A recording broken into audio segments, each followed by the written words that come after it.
जे थोडा बेस कमी करा. अच्छा, पवित्र संप्राप्त कीर्तन सेवेसाठी जो अभंग आपण घेतलाय, निवडलाय, वारकरी संप्रदायाचे प्रचारक संत म्हणून ज्यांची प्रसिद्धी आहे असे संत विसोबा खेचर यांचे पट्ट शिष्य आहेत संत शिरोमणी श्री संत नामदेव महाराज. वारकरी संप्रदायातलं ज्ञान म्हटलं की ज्ञानेश्वर महाराज डोळ्यासमोर येतात. वारकरी संप्रदायातली भक्ती म्हटली की संत नामदेव महाराज आपल्या डोळ्यासमोर येतात.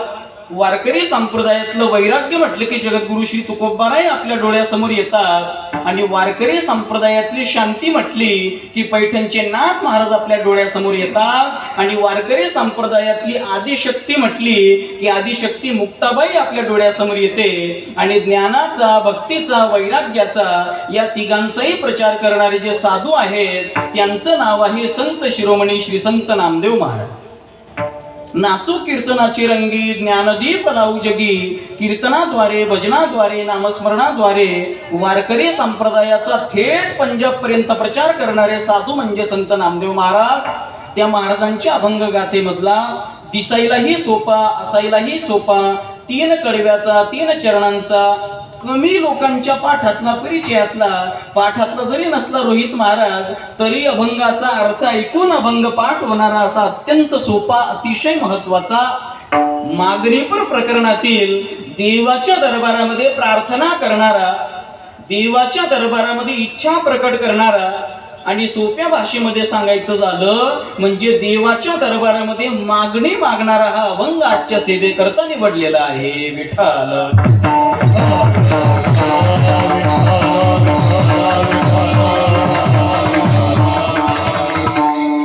या विश्वामध्ये, या वारकरी संप्रदायामध्ये अनेक साधू संतांनी देवाच्या दरबारामध्ये इच्छा प्रकट केलेली, प्रार्थना केलेली आहे. आणि सोप्या भाषेमध्ये सांगायचं झालं म्हणजे देवाच्या दरबारामध्ये मागणी मागितलेली.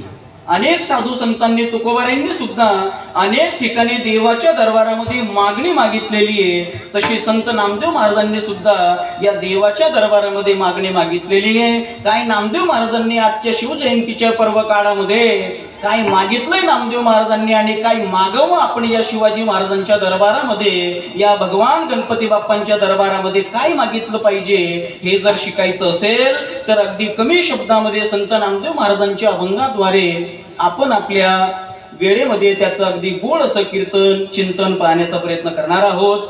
पैकी अल्पसा परिहार द्यायचा तो असा की आपल्या या कंडारी या गावामध्ये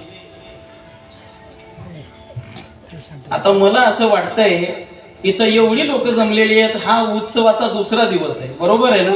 कालही कार्यक्रम होता, शिवाजी महाराजांचं चरित्र ऐकलं आपण, संभाजी महाराजांचं ऐकलं, आजचा हा दुसरा दिवस आहे. मला असं वाटतंय इथं बसलेल्यापैकी असा कोणता व्यक्ती नाही ज्याला या कार्यक्रमाबद्दलची माहिती नाही. प्रत्येकाला कल्पना आहे, श्रुत आहे, माहीत आहे, पण तरी सुद्धा आमच्या वारकरी संप्रदायाच्या नियमाप्रमाणे कार्यक्रमाचा परिहार देणं हे वक्त्याचं आद्य कर्तव्य बरं का दादा. आणि मग म्हणून या कार्यक्रमाचा परिहार द्यायचा तो असा की साधू संतांच्या आशीर्वादाने आणि साधू संतांच्या पदस्पर्शाने पुनीत झालेल्या, पावन झालेल्या आपल्या या श्री क्षेत्र कंडारी या गावामध्ये तुम्हा वारकऱ्यांच्या उपस्थितीमध्ये, माता माऊल्यांच्या, भाविकांच्या, वृद्धांच्या, तरणीबाण पोरांच्या पवित्र अशा या उपस्थितीमध्ये, भगवान गणपती बाप्पांच्या मंदिराच्या पवित्र अशा या वातावरणामध्ये आणि छत्रपती शिवाजी महाराजांच्या पवित्र अशा या सोहळ्यामध्ये, त्यांच्या सानिध्यामध्ये गेल्या सालाभात प्रमाणे चालत आलेली ही पवित्र अशी छत्रपती शिवाजी महाराजांची शिवजयंती आणि या शिवजयंतीच्या निमित्ताने या वर्षी संपन्न होत असणारा हा 2 दिवसाचा हा कीर्तन महोत्सव, व्याख्यान महोत्सव. आणि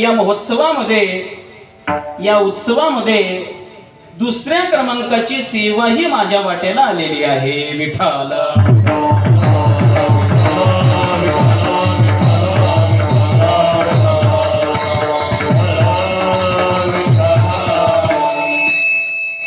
ज्यांच्या माध्यमातून ही सेवा मला या ठिकाणी प्राप्त झाली, मिळाली अशा आपल्या या कंडारी क्षेत्रामधील या गावातले सगळे तरणीवान पोरं छत्रपती शिवाजी महाराज माझ्या अंतःकरणामध्ये विराजमान आहेत आणि शिवाजी महाराजांची आपण आठवण काढली पाहिजे.